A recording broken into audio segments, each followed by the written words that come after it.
주의 근원 강림하사 찬송하게 하소서. 한량없이 자비하신 증량할 길 없도다. 천사들의 찬송가를 내게 가르치소서. 구속하신 그 사랑을 항상 찬송합니다.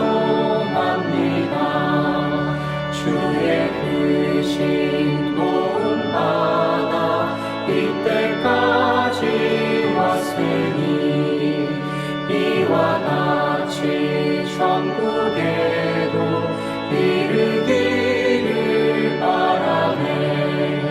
하나님의 품을 떠나 죄에 빠진 우리를 예수 구원하시려고 보혈 흘려 주셨네.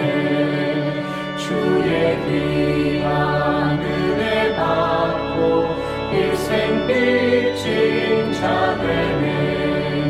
주의 은혜 사수되사 나를 주께 내소서. 우리 마음은 연약하여 범죄하기 쉬우니 하나님이 받으시고 천국에 이르치소서. 아멘.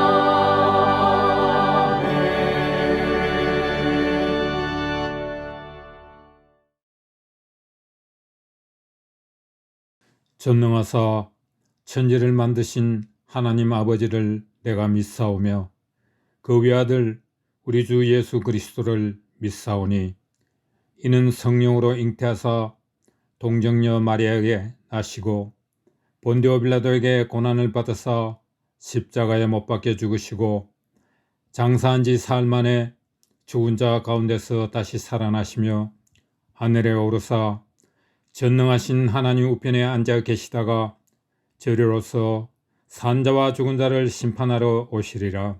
성령을 믿사오며 거룩한 공회와 성도가 서로 교통하는 것과 죄를 사하여 주시는 것과 몸이 다시 사는 것과 영원히 사는 것을 믿사옵나이다. 아멘.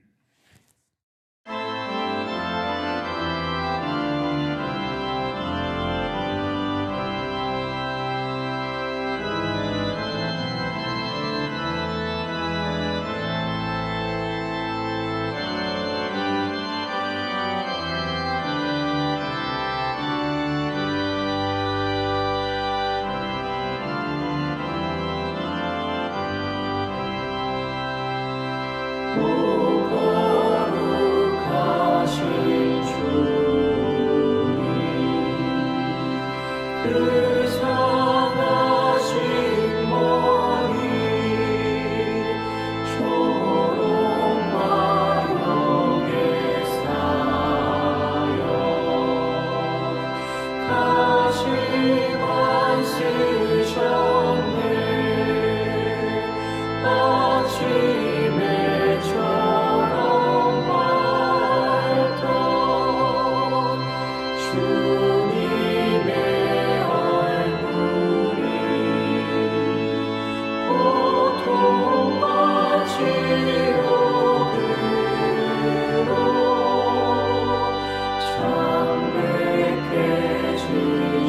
창백해지셨네. 주 당하신 그 고난 죄인이 아니라 내 지은 죄로 인해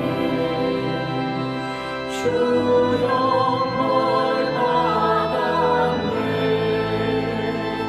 내 주여 비옵나니 이 악한 죄인을 은혜와 사랑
알파와 오메가 되시며 이 세상의 근원 되시는 하나님, 또 다른 한 해를 저희에게 허락하여 주시고 오늘 또한 귀한 성일을 맞이하여 전 세계적인 팬데믹의 고통 가운데서도 예배를 끊이지 않게 허락하여 주심을 감사드립니다. 혼란스럽고 어지러웠던 지난 한 해, 그 가운데서도 우리를 눈동자같이 지켜주시고 무탈히 지내게 하심도 우리 주님의 은혜임에 감사드립니다. 특별히 우리 비엔나 장로교회를 위하여 기도합니다. 올해 주님의 종 이난기 목사님을 새롭게 보내주심을 감사합니다. 주님을 위해 일생을 헌신하신 주님의 종에게 큰 은혜와 능력을 더하여 주시고 교회의 모든 재직들 또한 평안함과 위로를 주셔서 이 공동체가 세상의 빛과 소금이 되며 주님 사역의 한 부분을 감당하는 데 부족함이 없도록 인도하여 주시옵소서. 여러 힘든 사연과 상황 가운데 있는 성도님들 계십니다. 각자에게 찾아가셔서 친히 위로하여 주시고 그들의 직장과 학업과 진로를 살피어 주시고 주님의 말씀을 가지고 담대히 이겨낼 수 있는 마음 허락하여 주시옵소서.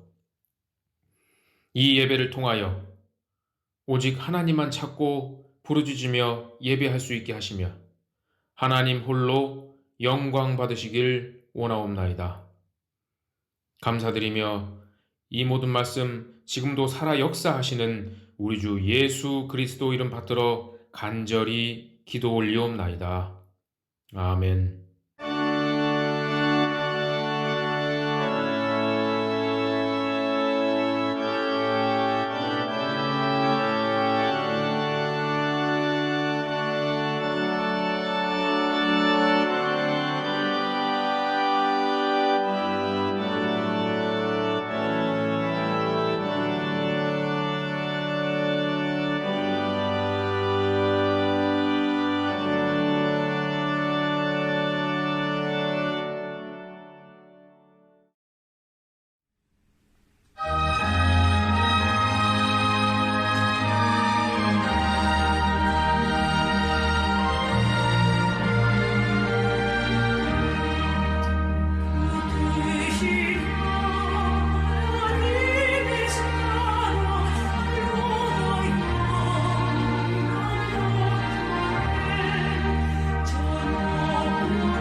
유월절 엿새 전에 예수께서 베다니에 이르시니 이곳은 예수께서 죽은 자 가운데서 살리신 나사로가 있는 곳이라.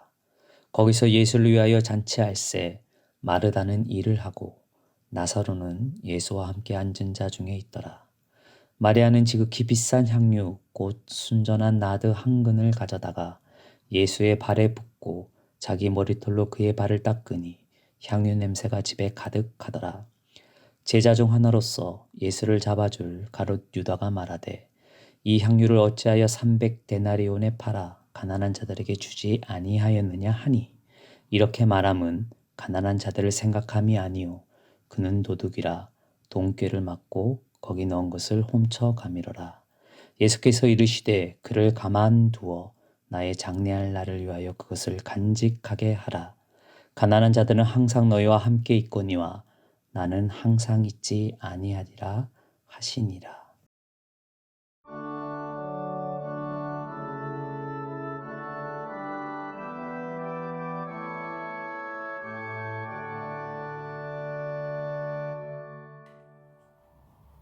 성도 여러분, 우리 신앙생활에 있어서 하나님이 나를 사랑하신다는 말씀처럼 귀한 말씀이 없습니다.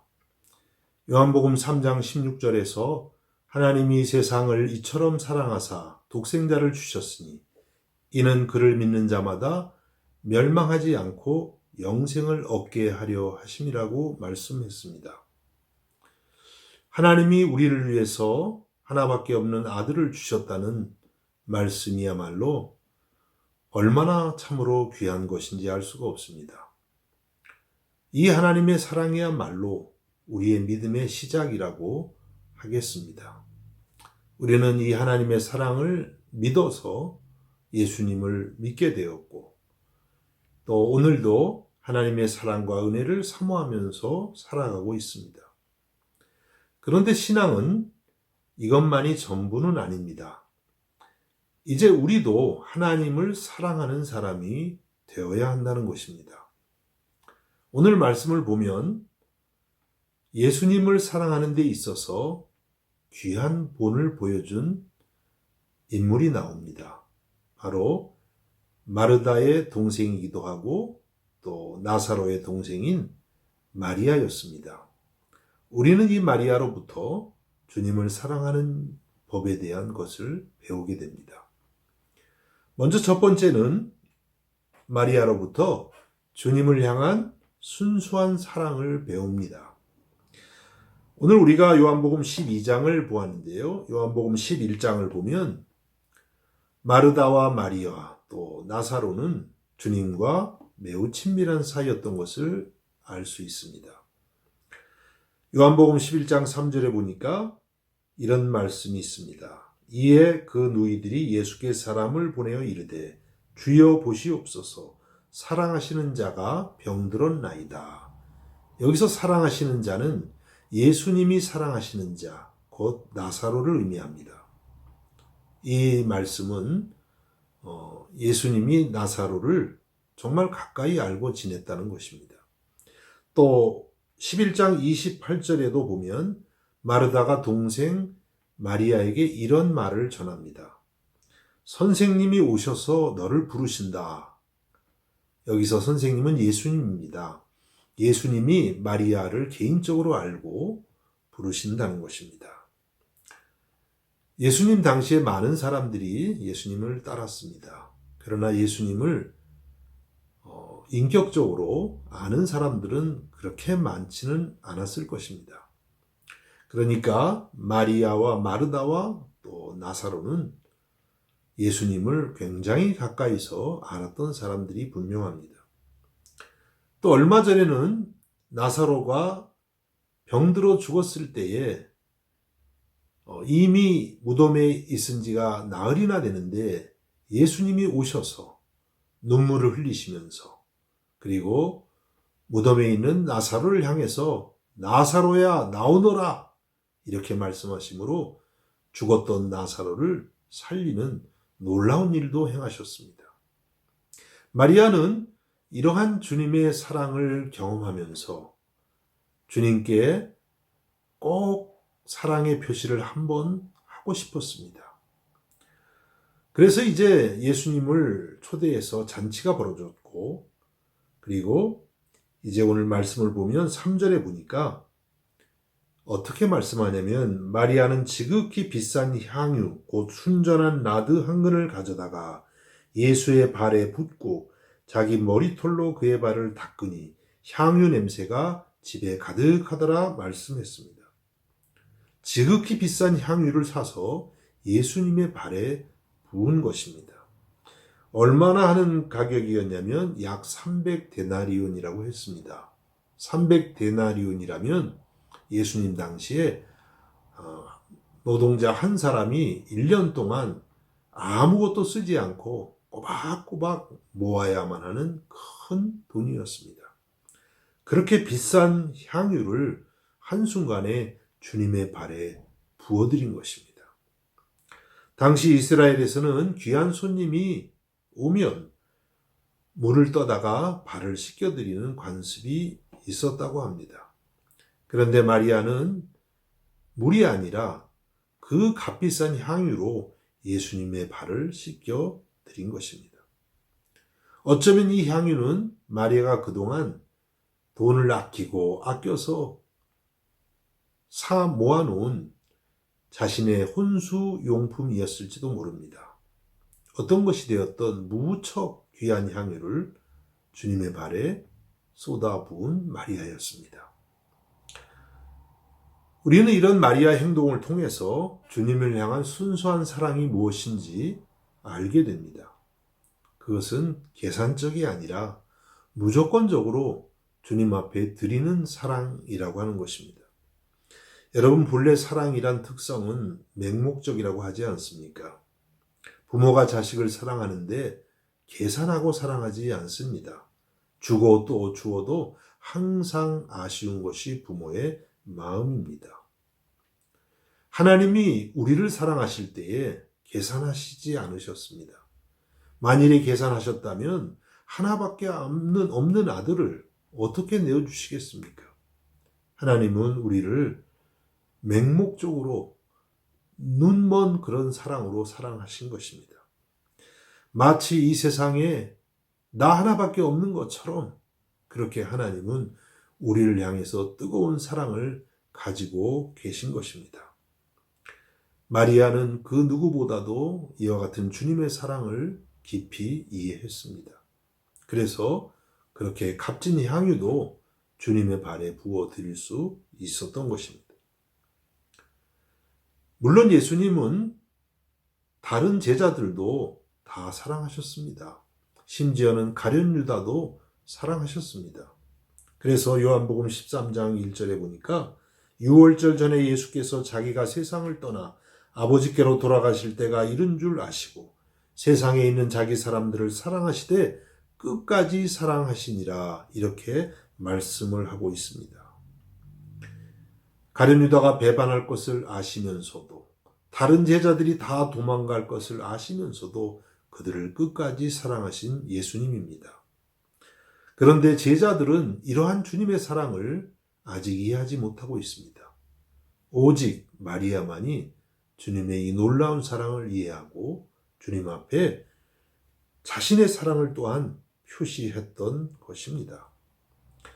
여러분, 우리들도 마리아처럼 예수 그리스도의 우리를 향한 십자가의 사랑을 생각하면서 계산적이 아니라 참으로 주님 앞에 우리의 생명이라도 드릴 만큼 그렇게 순수하게 사랑할 수 있기를 간절히 바라는 것입니다. 이 시대에 주님을 통해 이득을 보려는 사람은 많을지도 모릅니다. 어쩌면 우리도 그들 중에 하나인지도 모르죠.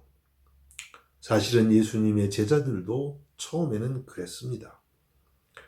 그러한 남자 제자들 사이에서 마리아의 순수한 주님을 향한 이 사랑은 더욱 빛을 발하는 것입니다. 마리아는 주님의 사랑으로 만족했고 그 사랑에 자신의 모든 것으로 응답했던 것입니다. 여러분, 우리들도 마리아와 같은 순수한 사랑을 주님께 드리는 이 한 주간이 될 수 있기를 바랍니다. 주님이 나를 사랑하신 것처럼 나도 주님을 사랑합니다. 이런 고백이 있기를 주님의 이름으로 축복합니다. 두 번째는 예배가 신앙생활의 최우선인 것을 본문을 통해서 생각합니다.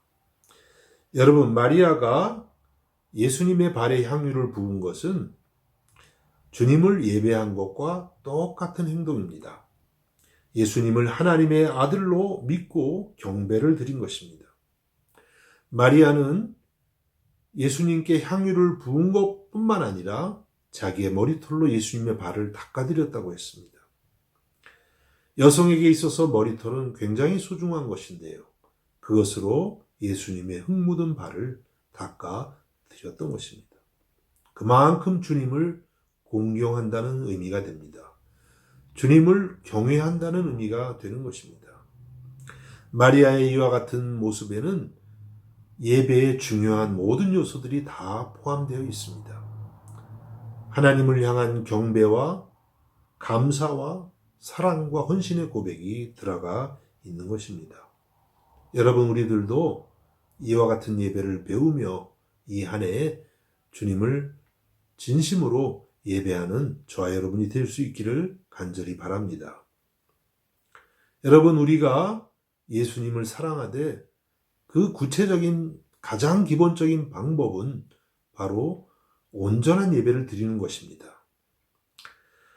이 예배는 하나님이 하나님의 자녀들을 부르신 목적 그 자체라고 하겠습니다. 출애굽기 3장 12절에 하나님이 모세에게 말씀하십니다. 하나님이 이르시되 내가 반드시 너와 함께 있으리라. 내가 그 백성을 애굽에서 인도하여 낸 후에 너희가 이 산에서 하나님을 섬기리니. 여기서 섬긴다는 말씀은 예배한다는 말씀입니다. 하나님이 이스라엘을 출애굽시키신 목적이 어디 있었냐면 하나님을 예배하는 데 있었던 것입니다. 또 이사야서 43장 21절에도 보면 이 백성은 내가 나를 위하여 지었나니 나를 찬송하게 하려 함이라고 말씀했습니다. 하나님이 우리를 부르신 목적 자체가 하나님을 예배하기 위함인 것입니다. 성경을 보면 신앙생활에 성공한 사람들은 한결같이 예배자들이었습니다. 아벨이 그러했습니다. 믿음의 조상 아브라함이 그랬고 또 이삭이 그랬고 야곱이 그랬습니다. 선지자 사무엘이 예배하는 사람이었습니다. 다윗 왕은 말할 것도 없습니다. 이스라엘을 예배하는 국가로 만드는 사람이 다윗입니다. 하나님을 찬양하는 수많은 찬양시를 썼던 사람이 다윗입니다. 솔로몬은 예배로 시작했을 때는 성공적인 왕이 되었지만 예배에 실패했을 때는 왕의 그 삶도 실패한 삶이 되고 말았던 것입니다. 신약에 오면 예수님의 어머니 마리아와 또 요셉은 예배하는 사람들이었습니다.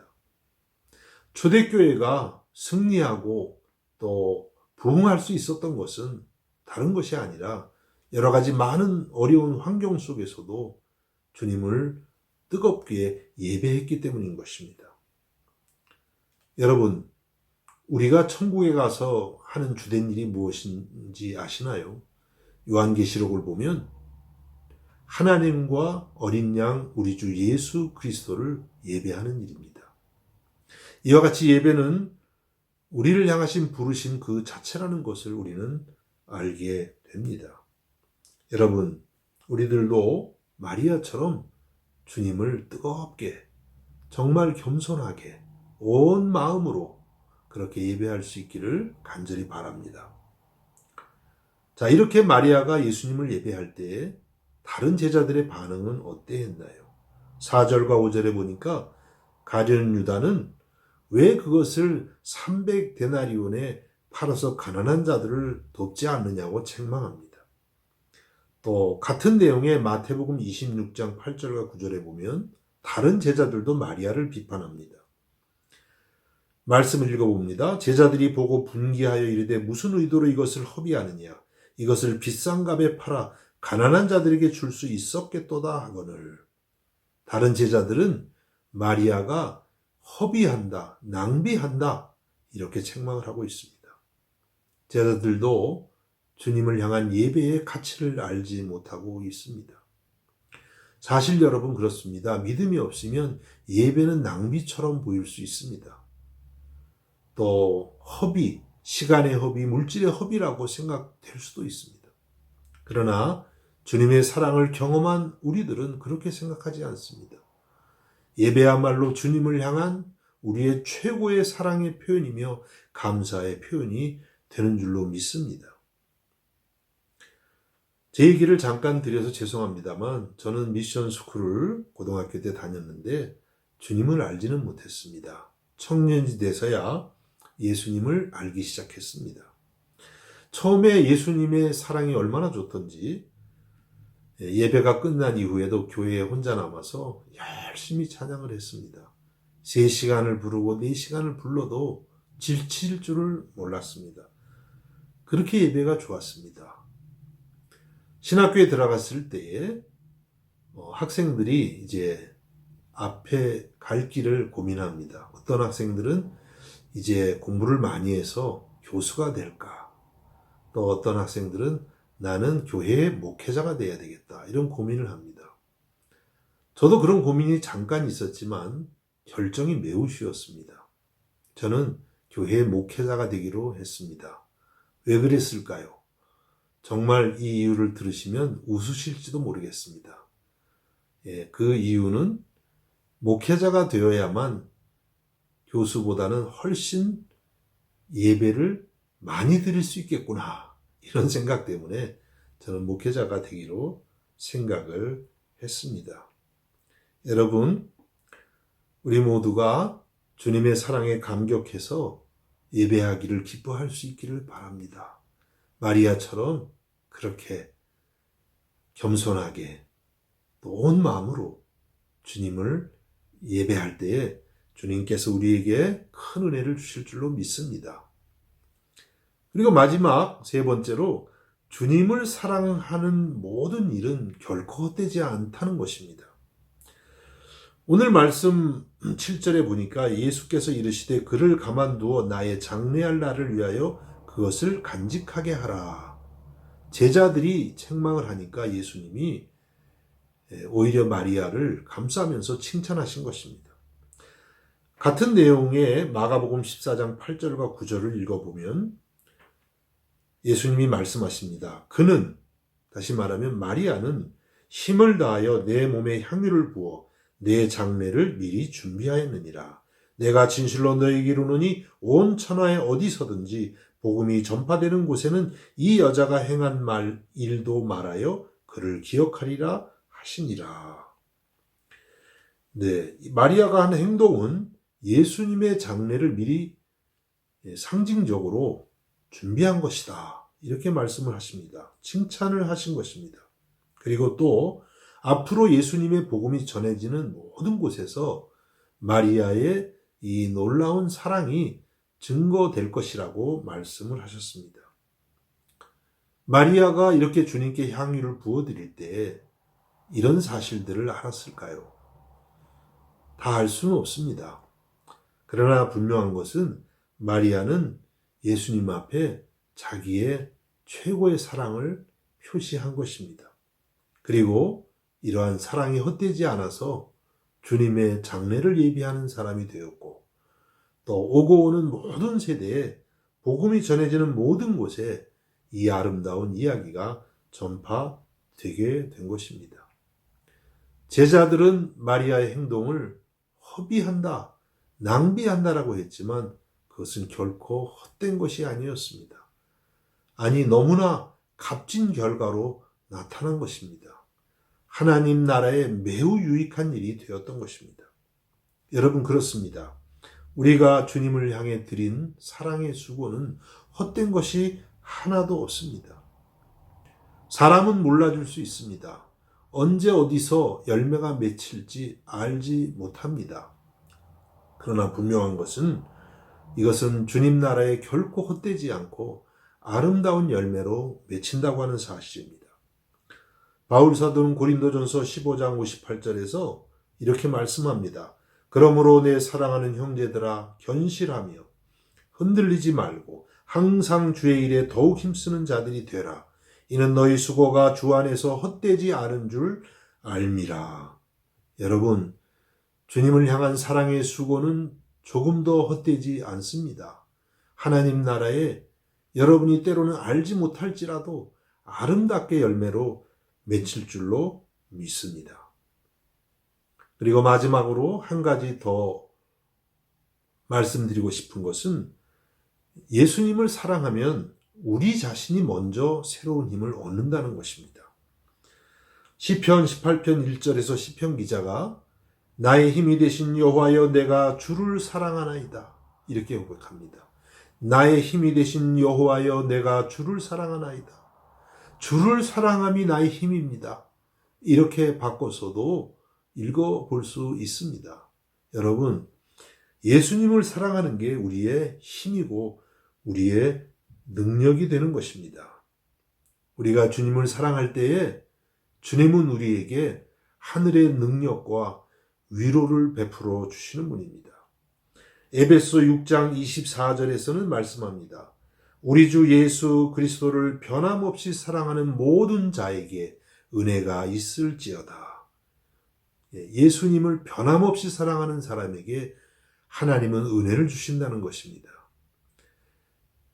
어려울 때나 또 편할 때나 성공했을 때나 실패했을 때나 슬플 때나 기쁠 때나 언제나 변함없이 시험이 올 때나 형통할 때나 언제나 변함없이 주님을 사랑하는 사람들에게 하나님은 은혜를 베푸신다고 하셨습니다.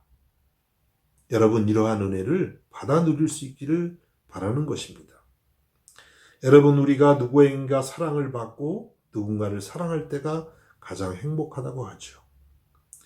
여러분, 그 사랑의 최고의 대상이 바로 예수님이 되실 수 있기를 간절히 바랍니다. 올 한 해 우리 주님의 사랑을 많이 받으시고 또 고백하시고 또 여러분도 주님을 사랑합니다. 많이 고백하면서 행복한 나날들이 될 수 있기를 우리 주님의 이름으로 축복합니다. 기도하겠습니다. 예수님, 저희들을 사랑해 주셔서 너무너무 감사드립니다. 우리를 위해서 생명을 주시기까지 그렇게 우리를 사랑하심을 감사드립니다.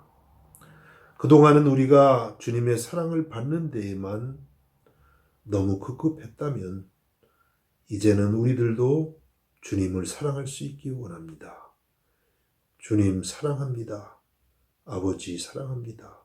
고백하면서 주님이 나의 힘이 되시는 놀라운 은혜를 경험케 하여 주옵소서. 마리아의 이 놀라운 주님을 향한 사랑의 고백이 우리의 고백이 되게 하여 주옵소서. 예수님의 이름으로 기도하옵나이다. 아멘.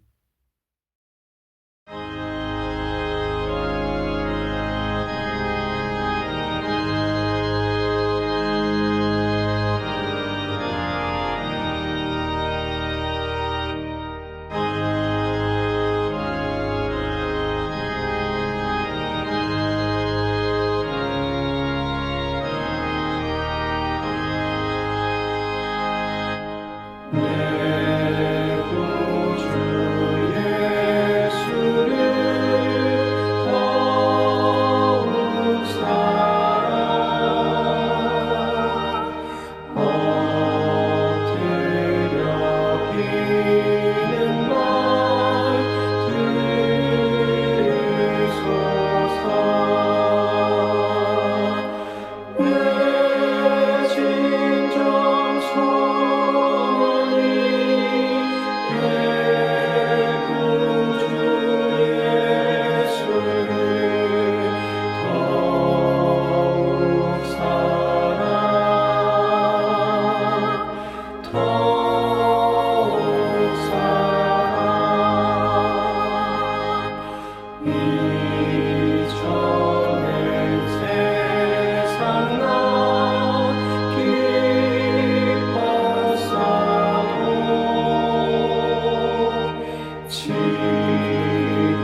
이제는 우리 주 예수 그리스도의 은혜와 하나님 우리 아버지의 무한하신 사랑하심과 성령의 감화와 감동과 교통하심의 역사가 이 시간 마리아처럼 주님을 사랑합니다 고백하는 사랑하는 성도들 머리 위에 저들의 가정과 학업과 생업 가운데에 이제로부터 영원까지 함께 하시기를 간절히 축원하옵나이다. 아멘.